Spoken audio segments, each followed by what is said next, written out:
어느 작은 바닷가 마을. 5년째 같은 벤치에만 앉아 있는 할아버지가 있다. 돈도 집도 거절하며 그 자리를 떠나지 않는 그. 사람들은 궁금해한다. 왜 그곳에만 머무르는 걸까? 한 기자가 그의 비밀을 파헤치기 시작한다. 그리고 발견한 것은 가장 소중한 것을 지키려는 한 남자의 이야기였다. 챕터 1. 의문의 벤치. 파도 소리가 잔잔히 들려오고 바닷바람이 시원하게 불어온다. 바닷가 근처 작은 마을. 한 젊은 기자가 마을에 도착했다. 카메라를 든 채로. 해변가에 낡은 나무 벤치 하나가 보인다. 그 벤치에 한 할아버지가 앉아 있다. 매일 같은 시간 같은 자리에. 할아버지의 등은 구부정하지만 시선은 바다를 향해 있다. 또 저기 계시네요. 마을 주민 김 씨가 말했다. 5년째예요. 항상 그 자리에 계세요. 상점 주인 박 씨가 고개를 저었다. 매일 새벽에 나타나서 밤 늦게까지. 비가 와도 바람이 불어도 똑같아요. 돈도 들여받고 병원에도 모셔다 드리려고 했는데 전부 거절하시더라고요. 고맙다고만 하시면서. 이장님이 한숨을 쉬었다. 집도 마련해 드렸는데 안 받으시더라고요. 부녀 회장이 덧붙였다. 사람들은 지나가며 할아버지를 바라본다. 측은함과 호기심 가득한 눈빛으로. 할아버지의 뒷모습이 더욱 선명해진다. 그는 가방 하나만 옆에 두고 있다. 옷은 깨끗하지만 낡았다. 할아버지는 바다만 바라본다. 무엇을 기다리는 듯 조용히. 도대체 왜 그 자리에만 계실까요? 무엇을 기다리시는 걸까요? 한 주민이 중얼거렸다. 바람이 불어온다. 할아버지의 흰 머리카락이 흩날린다. 그는 여전히 바다만 바라보고 있다. 기자가 카메라로 벤치를 천천히 줌인한다. 이 할아버지에게 무슨 일이 있었던 걸까? 챕터 2. 첫 만남. 기자가 벤치에 천천히 다가간다. 카메라를 목에 걸고 있다. 발걸음이 조심스럽다. 할아버지는 여전히 바다를 바라보고 있다. 기자가 3미터 정도 떨어진 곳에서 멈춘다. 안녕하세요. 기자가 조심스럽게 인사했다. 할아버지가 고개를 돌린다. 주름진 얼굴에 온화한 미소가 떠오른다. 안녕하세요. 할아버지가 대답했다. 목소리는 낮지만 따뜻하다. 저 기자인데요. 혹시 이야기 좀 들을 수 있을까요? 기자가 명함을 꺼낸다. 무슨 이야기요? 할아버지의 목소리는 차분했다. 이곳에 계시는 이유를요. 기자가 말했다. 괜찮습니다. 할아버지가 고개를 저었다. 아, 그냥 궁금해서요. 매일 이 벤치에 계신다고 들었거든요. 네, 그렇습니다. 할아버지가 다시 바다를 바라본다. 특별한 이유가 있으신가요? 그냥 좋아서요. 할아버지의 대답이 짧다. 기자가 한 걸음 더 다가간다. 사진 한 장만 찍어도 될까요? 죄송합니다. 할아버지가 손을 흔든다. 기자는 더 이상 말을 걸지 않았다. 할아버지의 표정에서 단호함이 느껴졌기 때문이다. 또 찾아뵐게요. 기자가 말했다. 할아버지가 고개를 끄덕인다. 기자는 물러날 수밖에 없었지만 하지만 포기할 수 없었다. 무언가 특별한 이유가 있을 것이다. 그는 확신했다. 챕터 3. 주민들의 이야기. 기자가 마을을 돌아다닌다. 사람들의 증언을 수집하기 위해. 동네 슈퍼마켓 앞. 기자가 주민들과 이야기를 나누고 있다. 처음 오셨을 때는 초췌하셨어요. 아무것도 안 가져오시고요. 슈퍼마켓 사장이 말했다. 처음엔 걱정이 많았어요. 혹시 노숙자신가 싶어서. 그래서 라면도 드리고 김밥도 사다 드렸죠. 받으세요? 기자가 물었다. 부녀 회장이 고개를 저었다. 처음엔 받으시더라고요. 고맙다고 하시면서. 그런데 어느 날부터 안 받으시는 거예요. 괜찮다고만 하시고. 옆에 있던 할머니가 끼어들었다. 몇 년째 저러고 계시니까 저희끼리 돈도 모았어요. 십시일반으로. 방도 구해드렸고요. 고맙다고만 하시더라고요. 이장님이 덧붙였다. 전부 정중히 거절하셨어요. 모두가 입을 모았다. 우리가 동사무소에도 신고했어요. 복지 담당자도 나왔고. 그래서 어떻게 되었나요? 할아버지가 거절하셨어요. 집도 있고 돈도 있다고 하시면서. 할머니가 한숨을 쉬었다. 정말 신기한 일이에요. 돈이 있으면서 왜 밖에서 지내실까요? 기자가 펜으로 메모를 적는다. 가족은 없으신가요? 있을 거예요. 가끔 핸드폰으로 통화하시거든요. 어떤 대화를 하시는데요? 잘 안 들려요. 하지만 표정이 좀 슬퍼 보이더라고요. 주민들의 눈에 걱정이 가득하다. 기자는 메모했다. 뭔가 큰 이유가 있을 것이라고. 챕터 4. 기자의 탐색. 할아버지의 생활 패턴을 파악하기 위해 기자가 벤치 주변을 관찰한다. 새벽 5시. 언제 오신 건지 할아버지는 벌써 바닷가에 나와 있다. 손에는 작은 가방 하나. 가방에서 작은 수건을 꺼내 벤치를 닦고 앉는다. 그리고는 벤치에 누워 눈을 감는다. 바닷가라 바람도 불고 추운데 한숨 주무시려는 것 같았다. 오전 9시. 가방에서 물병과 도시락을 꺼낸다. 누가 싸준 것 같지 않다. 편의점에서 산 김밥이다. 천천히 먹는다. 바다를 보면서. 난 12시. 일어나서 5분 정도 주변을 걷는다. 다시 벤치로 돌아온다. 오후 3시. 가방에서 책을 꺼내 읽는다. 가끔 하늘을 올려다본다. 오후에는 가끔 잠깐 일어선다. 스트레칭을 하듯 몸을 움직인다. 저녁 6시. 핸드폰을 꺼낸다. 전화를 건다. 짧은 통화다. 응, 잘 있어. 할아버지가 말했다. 밤 10시. 가방을 메고 어디론가 사라진다. 다음 날 아침까지. 기자가 메모한다.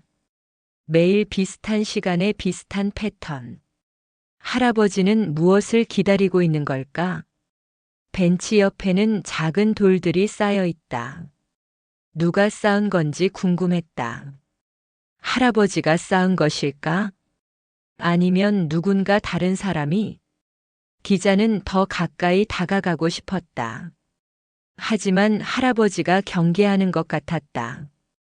어떻게 하면 마음을 열까? 기자는 고민했다. 챕터 5. 바다에 빠질 뻔한 사건. 오후 2시. 할아버지가 가방에서 뭔가를 꺼낸다. 사진? 할아버지가 사진을 바라본다. 표정이 부드러워진다. 그때 갑자기 강한 바람이 불었다. 사진이 할아버지 손에서 벗어나 바다 쪽으로 날아간다. 아, 안 돼. 할아버지가 일어섰다. 할아버지의 마음도 모른 채 사진이 바닷가 쪽으로 굴러가고 있었다. 바다의 사진이 물에 빠질 위기다. 할아버지가 급하게 뛰어가 보지만 다리가 불편해 보였다. 그때 기자가 재빨리 뛰어갔다. 위험해요. 기자가 몸을 날렸고 바위에 발을 헛디뎌 차가운 바닷물에 첨벙 빠졌다. 다행히 사진을 간신히 잡는 데 성공했다. 물에 젖은 기자가 숨을 헐떡인다. 할아버지가 달려온다. 괜찮으세요? 다치셨어요? 할아버지의 목소리에 걱정이 가득하다. 기자가 물에서 나온다. 옷이 흠뻑 젖었다. 기자의 무릎에서 피가 난다. 하지만 웃으며 사진을 건넨다. 괜찮습니다. 이거 중요한 거죠? 기자가 사진을 건넨다. 슬쩍 훔쳐본 사진은 오래된 가족 사진이었다. 다행히 잡았네요. 기자가 말했다. 할아버지가 받아든다. 손이 떨린다. 정말 감사합니다. 할아버지가 깊이 고개를 숙인다. 괜찮습니다. 중요한 건 무사히 잡았잖아요. 기자가 웃는다. 할아버지가 사진을 바라본다. 사진 속에는 젊은 부부와 두 아이가 웃고 있다. 이내 할아버지가 기자를 보며 걱정스럽게 말했다. 다치셨는데. 기자가 씩씩하게 웃었다. 이 정도는 괜찮아요. 처음으로 할아버지의 표정이 부드러워졌다. 가족분들이세요? 기자가 조심스럽게 물었다. 할아버지가 고개를 끄덕인다. 네, 가족입니다. 챕터 6. 낚시. 다음 날 아침, 할아버지가 나타난다. 손에 낚시대를 들고 있다. 안녕하세요. 기자가 인사한다. 안녕하세요. 어제 감사했습니다. 할아버지가 어제보다 친근하게 대답했다. 낚시하세요? 네, 가끔 합니다. 할아버지가 바닷가로 향한다. 기자가 따라간다. 저도 낚시 좀 해봤는데요. 그래요? 같이 하시겠어요? 할아버지가 물었다. 기자는 깜짝 놀랐다. 할아버지로부터 처음으로 제안을 받았다. 좋습니다. 기자가 말했다. 아, 저 근데 제가 낚싯대가 없네요. 하나 더 있어요. 할아버지가 여분의 낚싯대를 건넸다. 둘이 나란히 앉아 바다에 낚싯줄을 들이운다. 한참 후 기자의 낚싯대에 입질이 온다. 뭔가 걸렸어요. 기자가 소리치며 낚싯대를 끌어올렸다. 작은 물고기가 걸렸다. 기자가 자랑스럽게 들어올린다. 오, 잡았네요. 할아버지가 웃는다. 그때 할아버지 낚싯대도 휘었다. 저도 걸렸습니다. 할아버지도 물고기를 한 마리 잡았다. 기자가 잡은 것보다 조금 더 큰 물고기다. 기자가 두 물고기를 비교하며 말했다. 제 물고기가 더 크지 않나요? 기자가 장난스럽게 말했다. 아니에요. 딱 봐도 제가 잡은 게 더 크다니까요. 할아버지가 웃으며 대답했다. 기자가 자신의 물고기를 할아버지 것과 나란히 놓으며 말했다. 에이, 설마요. 다시 재볼까요? 거봐요. 제가 맞다니까요. 할아버지가 크게 웃었다. 처음으로 들어보는 할아버지의 웃음소리다. 예전에도 낚시 자주 하셨나요? 기자가 물었다. 할아버지의 웃음이 잠시 멈춘다. 바다를 바라보며 대답한다. 가족들과 함께 자주 했죠. 옛날에 손자랑 이런 식으로 옥신각신했어요. 손자분이 계세요? 네, 둘이나요. 하나는 중학생, 하나는 초등학생이에요. 할아버지의 표정이 부드러워졌다. 지금도 만나세요? 할아버지의 표정이 다시 어두워졌다. 요즘은 잘 안 보죠. 챕터 7. 첫 이야기 공유. 낚시를 마친 후 벤치로 돌아왔다. 할아버지가 처음으로 입을 연다. 여기 특별한 곳이에요. 어떻게요? 기자가 관심을 보인다. 20년 전에 가족들과 자주 왔어요. 할아버지가 회상했다. 아내, 아들, 딸. 모두 함께요. 할아버지의 목소리가 따뜻해진다. 처음에는 이 벤치도 없었어요. 그냥 바위에 앉았죠. 이 벤치는 언제 생긴 거예요? 여기 온 지 얼마 안 돼서 제가 시의원에게 건의했어요. 여기 벤치가 있으면 좋겠다. 그 뒤에 시에서 만들었어요. 할아버지가 미소 짓는다. 그 후로 계속 이곳에 왔어요. 아내와 데이트할 때도 아이들과 놀러 올 때도 이 벤치에 앉아서 도시락도 먹고 할아버지가 벤치를 쓰다듬는다. 아이들은 바다에서 뛰어놀고 아내는 여기 앉아서 우리를 지켜봤죠. 할아버지가 옆자리를 바라본다. 좋은 추억이네요. 행복했겠어요. 기자가 말했다. 네, 정말 행복했어요. 할아버지가 고개를 끄덕였다. 여기 앉으면 그때 가족과 함께 했던 기억이 떠올라요. 할아버지가 바다를 바라보며 말했다. 아, 그래서 이 벤치에. 네. 가족과 함께 했던 모든 순간들이 여기 있어요. 할아버지의 눈이 촉촉해진다. 바람이 불어온다. 할아버지가 눈을 감는다. 아내의 웃음소리, 아이들 뛰어노는 소리. 할아버지가 중얼거린다. 그때로 돌아가고 싶으신가요? 기자가 조심스럽게 물었다. 할아버지는 잠시 침묵하다가 쓸쓸하게 웃었다. 이미 많이 변했어요. 기자가 조용히 듣고 있다. 할아버지의 첫 번째 진짜 이야기였다. 챕터 8. 현재 가족 갈등 언급. 변했다는 게 어떤 의미인가요? 기자가 물었다. 할아버지가 깊은 숨을 쉰다. 이야기하기 어려워 보인다. 사업이 잘 되면서부터 모든 게 바뀌었어요. 할아버지가 천천히 말했다. 작은 공장을 운영했거든요. 처음엔 가족을 위해서 시작한 일이었는데 할아버지가 고개를 저었다. 돈이 많이 벌렸죠. 할아버지의 목소리가 무겁다. 그러면 좋은 거 아닌가요? 기자가 물었다. 그때부터 달라졌어요. 할아버지의 목소리가 무거워진다. 사업이 커지자 큰아들은 회사 지분을 달라고 했고 작은아들은 본인 사업 자금을 달라고 했어요. 며느리들도 서로 비교하기 시작했죠. 누가 더 받았는지.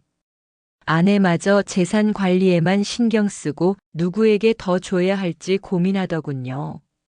할아버지가 쓸쓸하게 웃는다. 재산이 쌓이면서 모두가 서로 경쟁하더군요. 할아버지의 목소리가 떨린다. 난장판이었죠. 가족이 모이면 누가 더 많이 받을지 늘 싸우기 일쑤였어요. 할아버지가 고개를 떨군다. 기자가 말없이 듣고 있다. 할아버지의 아픔이 느껴진다. 힘드셨겠어요. 그래서 여기로 나오신 거예요? 기자가 물었다. 5년 전 추석이었어요. 또 싸움이 났죠. 이제는 주먹까지 오가며 서로 인연을 끊는다고 난리였죠. 제 앞에서요.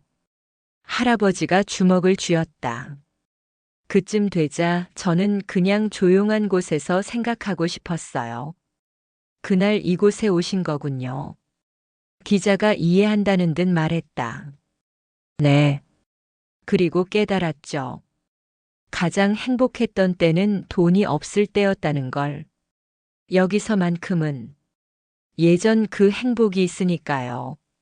할아버지가 벤치를 만지며 바다를 바라본다. 챕터 9. 마음의 연결. 이해할 것 같아요. 정말요? 할아버지가 기자를 바라본다. 저희 집도 비슷했거든요. 아버지가 돌아가신 후에. 기자가 말했다. 유산 때문에 친척들이 다 모였어요. 그전엔 연락도 안 하던 사람들이. 할아버지가 관심 있게 듣는다. 서로 자기가 더 많이 받아야 한다고 싸우더라고요. 힘드셨겠어요. 네. 그때 생각했어요. 돈이 사람을 이렇게 바꾸는구나. 기자가 한숨을 쉰다. 할아버지 마음 조금은 알 것 같아요. 할아버지가 기자를 바라본다. 아, 이렇게 들어주는 사람이 있으니 조금은 편하네요. 그동안 혼자 견디시느라 정말 힘드셨겠어요. 기자가 진심으로 말했다. 할아버지가 기자를 바라본다. 처음으로 누군가가 자신을 이해한다는 표정이었다. 아무도 이해하지 못했어요. 왜 집을 나왔는지. 돈이 많으면 행복한 거 아니냐고 했죠. 할아버지는 한숨을 쉬며 쓴웃음을 지었다. 하지만 전 알아요. 진짜 소중한 건 따로 있다는 걸. 기자가 할아버지를 바라본다. 할아버지의 눈이 촉촉해진다. 오랜만에 누군가가 자신을 이해한다는 표정이었다. 기자가 따뜻하게 말했다. 언제든 말씀하세요. 5년 동안 혼자 견디기 힘드셨을 텐데. 할아버지가 고개를 끄덕인다. 눈물이 맺힌다.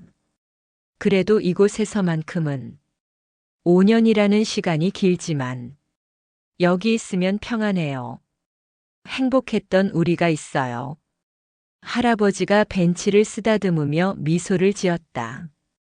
기자도 따뜻한 미소를 짓는다. 할아버지의 마음이 조금씩 열리고 있었다. 가족들이 그리우시지 않아요? 그리우죠. 특히 손자들. 할아버지의 눈이 흐려진다. 하지만 그들을 만나면 또 돈 얘기가 나올 거예요. 계속 이렇게 지내실 건가요? 할아버지는 대답하지 않았다. 챕터 10. 기자와 아버지 이야기. 다음 날. 기자가 벤치에 다시 나타났고 할아버지가 반갑게 맞이했다. 이제 조금 편해 보인다. 어젯밤에 생각해 봤어요. 기자가 말했다. 뭘요? 제 아버지 얘기를요. 기자가 바다를 바라본다. 저희 아버지 이야기해도 될까요? 기자가 말했다. 할아버지가 고개를 끄덕이며 기자에게 집중한다. 아버지를 7살에 잃었어요. 기자의 목소리가 잠긴다. 그렇게 어린 나이에 힘드셨겠어요. 할아버지가 말했다. 처음엔 그랬죠. 하지만 이상한 건 아버지와의 좋은 기억은 더 선명해졌어요. 어떤 기억들요? 할아버지가 관심을 보였다. 함께 낚시했던 것처럼요. 아버지도 저에게 낚시를 가르쳐 주셨거든요. 기자가 어제를 회상하며 따뜻하게 말했다. 아버지가 마지막으로 하신 말씀을 기억해요. 뭐라고 하셨는데요? 엄마 말 잘 들어라. 그리고 할머니, 할아버지께 자주 안부 전해라. 기자의 눈시울이 붉어진다. 그때는 무슨 말인지 잘 몰랐어요. 지금은 아시겠어요? 네. 가족이란 건 함께 있어야 의미가 있다는 거였어요. 할아버지가 조용히 듣는다. 아버지가 돌아가신 후 저는 할머니, 할아버지와 더 많은 시간을 보냈어요. 그분들의 이야기를 들으면서 아버지를 더 알게 됐어요. 기자가 할아버지를 바라본다. 저는 아버지를 일찍 잃었지만 이렇게 추억을 이야기할 수 있는 사람이 있어요. 할아버지의 손자들도 할아버지와 추억을 만들고 싶어 할 거예요. 할아버지가 고개를 숙인다. 돈 문제는 나중에 해결할 수 있어요.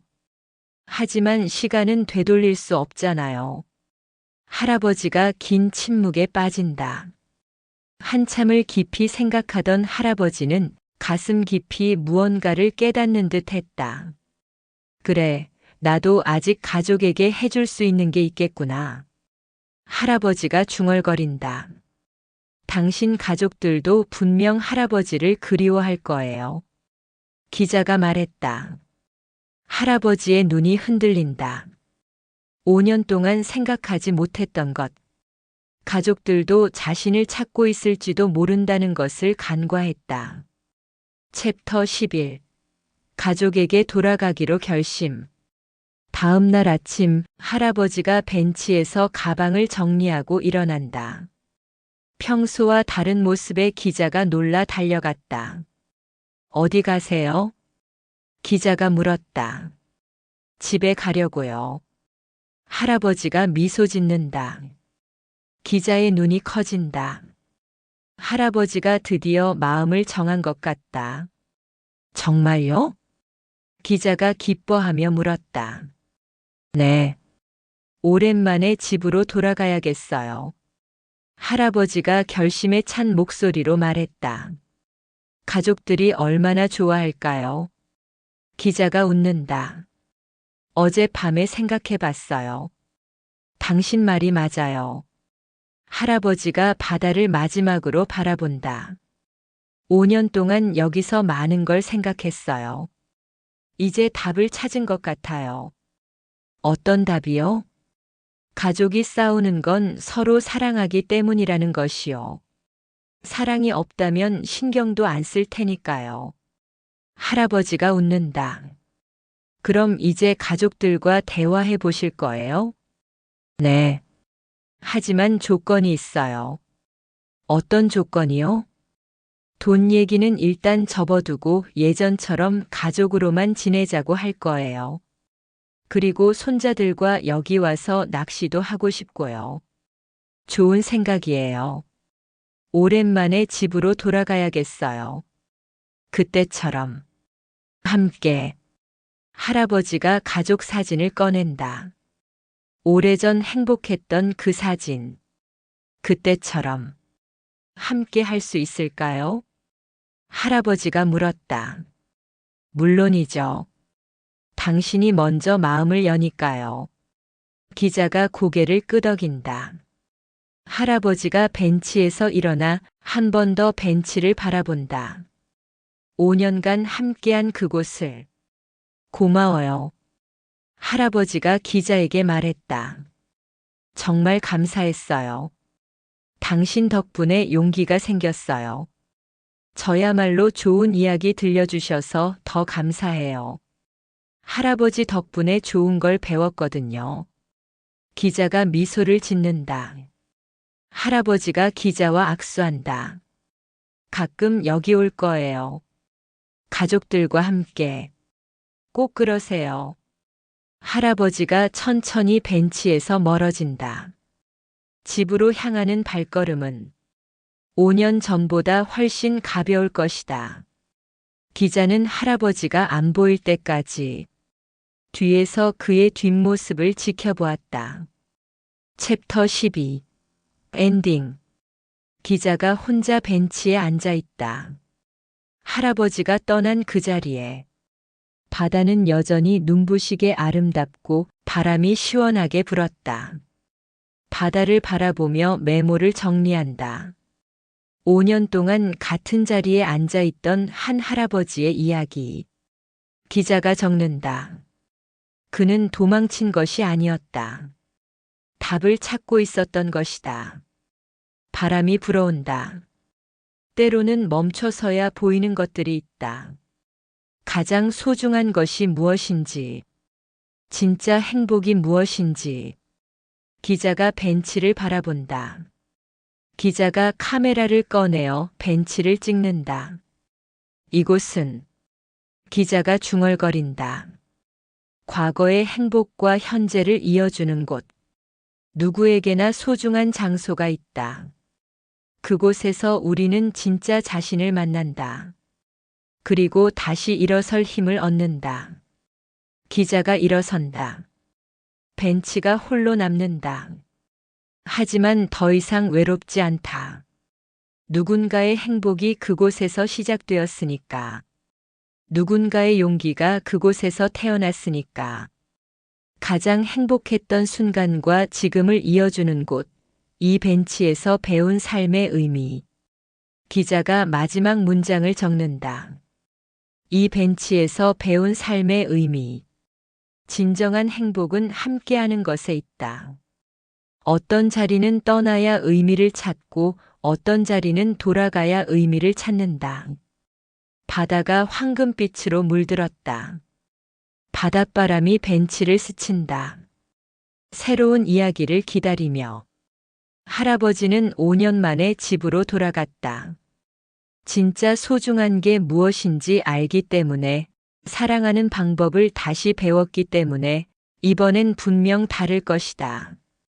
기자는 마지막으로 중얼거렸다. 할아버지는 5년 만에 집으로 돌아갔다. 하지만 이 벤치도 여전히 그의 특별한 자리로 남을 것이다. 가족과 함께하는 새로운 추억들로 가득 찬 자리로.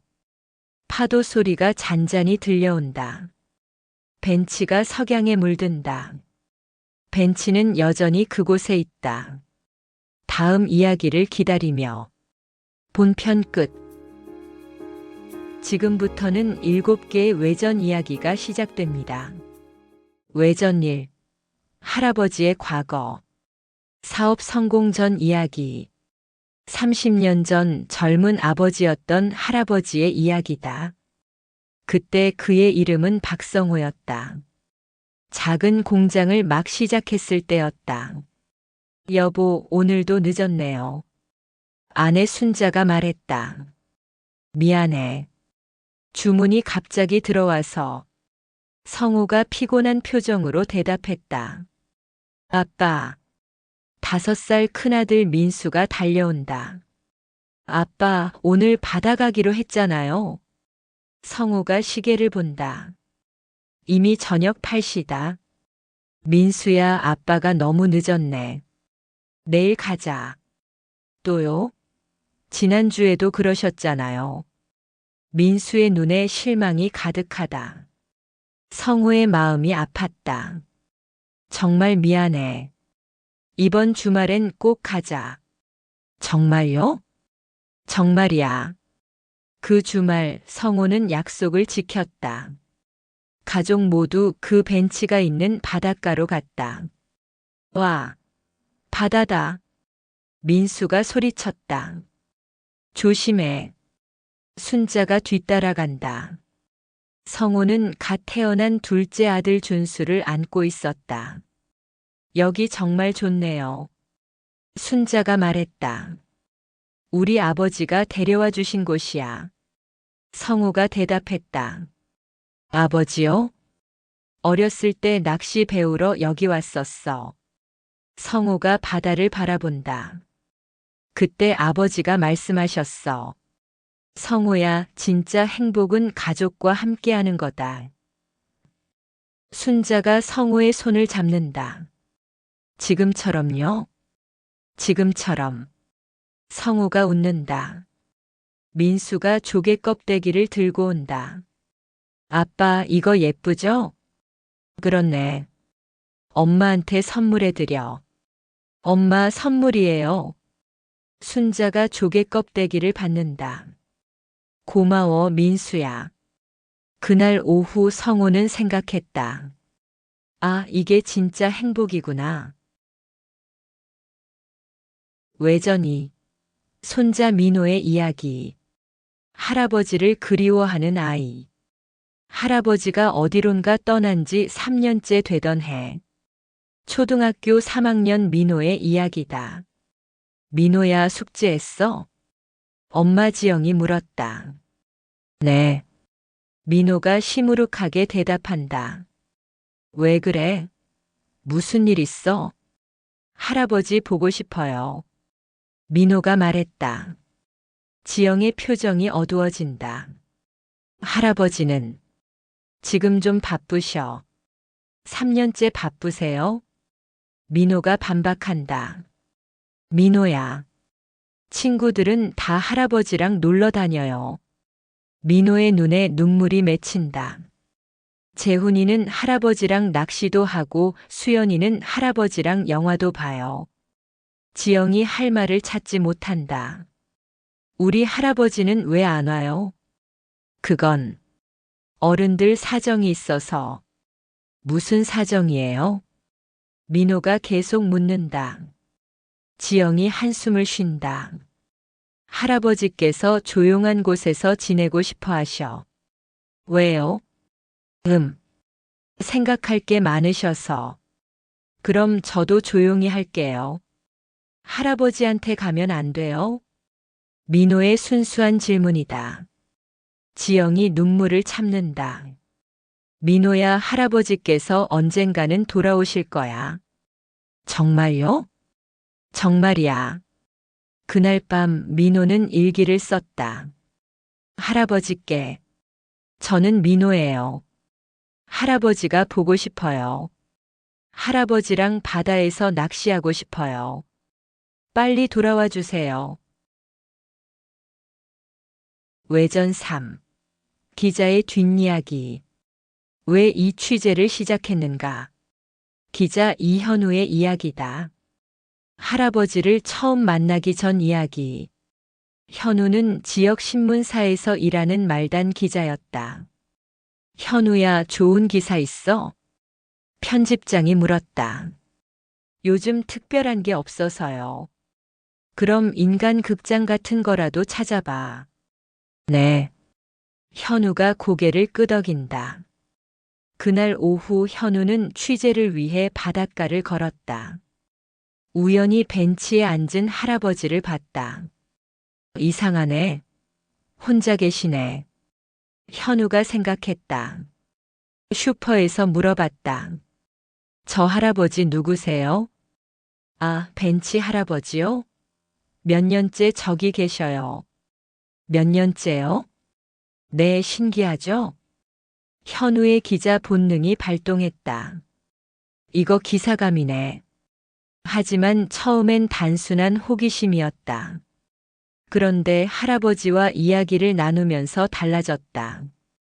현우 자신도 아버지를 일찍 잃었기 때문이었다.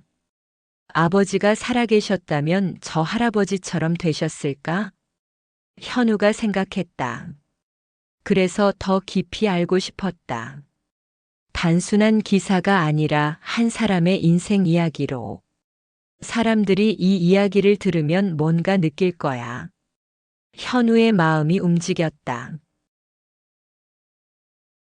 외전사. 순자 할머니의 마음. 남편을 기다리는 아내.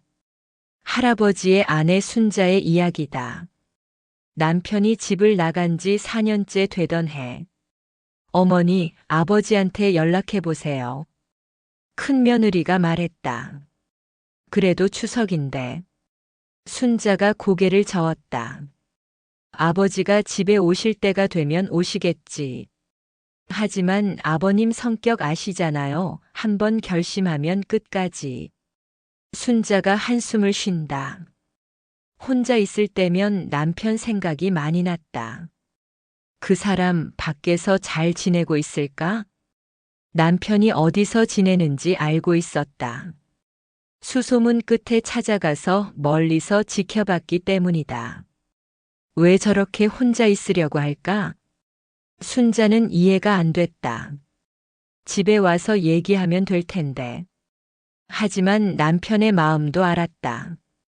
아이들이 돈 때문에 싸우는 모습을 보는 게 힘들었을 거라고. 나도 그때 실수했어. 순자가 후회했다. 누구에게 얼마를 줄지 고민한다고 말했던 게. 그 사람 마음 상했겠지. 어느 날 순자는 벤치로 갔다. 멀리서 남편을 바라봤다. 많이 늙었네. 남편의 뒷모습이 쓸쓸해 보였다. 순자의 눈에 눈물이 맺혔다. 언제쯤 집에 올까? 매일 밤 남편을 위해 기도했다. 하나님, 우리 가족 다시 모이게 해주세요. 외전호. 마을 주민들의 시선. 할아버지를 지켜보는 사람들. 슈퍼 사장 김철수의 이야기다. 또 오셨네. 철수가 중얼거렸다. 할아버지가 벤치에 앉는 모습을 보며 5년째인가? 아내가 말했다. 그러게. 참 신기한 일이야. 철수가 고개를 저었다. 처음엔 그냥 호기심이었다. 왜 저기 계실까? 하지만 시간이 지나면서 걱정이 됐다. 혹시 아프시면 어쩌지? 비가 오는 날이면 더 걱정됐다. 여보, 할아버지한테 우산 갖다 드릴까? 그러게. 비 많이 오는데. 하지만 할아버지는 항상 거절했다. 괜찮습니다. 정중하지만 단호했다. 철수는 포기하지 않았다. 매일 창문으로 할아버지를 확인했다. 오늘도 무사히 계시네. 안도의 한숨을 쉬곤 했다. 동네 할머니들도 마찬가지였다. 저 할아버지 가족 없나? 있을 텐데 왜 안 와줄까? 참 안타까워. 모두가 할아버지를 걱정했다. 그래서 할아버지가 가족과 함께 돌아갔을 때 모든 주민들이 기뻐했다. 잘 됐네, 잘 됐어. 외전육. 기자가 쓴 기사. 실제 신문 기사 형태. 지역일보 특집 기사.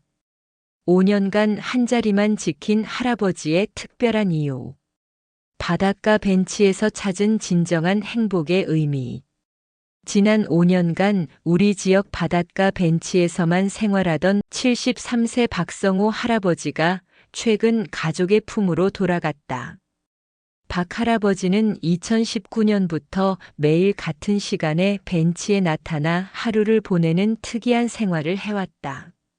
주민들의 도움 제안을 모두 거절해 더욱 화제가 됐었다. 처음엔 노숙자인 줄 알았어요. 그런데 깔끔하게 차려입으시고 핸드폰도 있으시더라고요. 근처 슈퍼마켓 사장 김철수 씨의 말이다. 박 할아버지는 작은 공장을 운영하며 성공한 사업가였다. 하지만 재산 문제로 가족들이 갈등을 겪으면서 집을 나오게 됐다. 돈 때문에 싸우는 가족을 보는 게 너무 힘들었어요. 박 할아버지가 말했다. 이곳은 가족과 가장 행복했던 추억이 있는 곳이에요. 여기 앉아서 많은 것을 생각할 수 있었습니다. 5년간의 성찰 끝에 박 할아버지는 가족에게 돌아가기로 결심했다. 현재는 손자들과 함께 그 벤치에서 낚시를 즐기고 있다. 진정한 행복은 함께하는 것에 있다는 걸 깨달았습니다. 박 할아버지의 마지막 말이다. 이현우 기자. 마지막 외전. 특별편. 멀리서 할아버지가 가족들과 함께 걸어오는 것이 보인다. 손자 둘이 할아버지 양쪽에서 손을 잡고 있다. 할아버지가 손자들에게 뭔가 설명하고 있다. 저 벤치가 할아버지의 특별한 장소야. 할아버지의 목소리가 바람에 실려온다. 손자 하나가 벤치로 뛰어간다. 할아버지, 여기 정말 좋아요. 그렇지? 할아버지가 가장 좋아하는 곳이야. 할아버지가 웃는다. 기자가 멀리서 그 모습을 바라본다. 가장 행복했던 순간과 지금을 이어주는 곳. 기자가 중얼거렸다. 해가 지고 있다. 벤치에 앉은 할아버지와 손자들의 실루엣이 아름답다. 외전 끝. 벤치 할아버지의 이야기가 끝났습니다. 5년이라는 긴 시간 동안 같은 자리를 지킨 한 노인. 그 이유를 알고 나니 우리가 진정 소중히 여겨야 할 것이 무엇인지 다시 생각하게 됩니다. 돈이 많아지면 행복해질 거라고 생각했지만 정작 가장 행복했던 순간은 가족과 함께했던 소박한 일상이었습니다. 때로는 멈춰서서 생각해 볼 필요가 있습니다. 내가 정말 소중히 여기는 것은 무엇인지, 내가 진정으로 지키고 싶은 것은 무엇인지. 할아버지는 벤치에서 그 답을 찾았습니다. 그리고 용기를 내어 다시 가족의 품으로 돌아갔죠. 여러분에게도 그런 용기가 있기를 바랍니다. 소중한 사람들과 함께하는 시간. 그것이야말로 우리 인생의 가장 큰 행복이 아닐까요? 지금 이 순간 여러분 곁에 있는 사람들을 한 번 더 사랑해 주세요. 벤치 할아버지의 이야기를 들어주셔서 감사합니다. 여러분의 생각과 느낀 점을 댓글로 알려주세요. 혹은 비슷한 경험이 있으시거나 이 이야기를 들으면서 떠오른 분이 계시다면 여러분의 이야기도 들려주세요. 그리고 이 영상이 도움이 되셨다면 좋아요 버튼 한번 꾹 눌러주시고요. 구독과 알림 설정도 부탁드릴게요. 앞으로 더 많은 감동적인 이야기로 찾아뵐게요. 다음 영상에서는 또 어떤 특별한 이야기를 가져올지 기대해 주세요. 오늘도 시청해 주셔서 정말 감사합니다. 여러분의 하루가 따뜻하고 행복하기를 바라며 다음 영상에서 만나요. 감사합니다.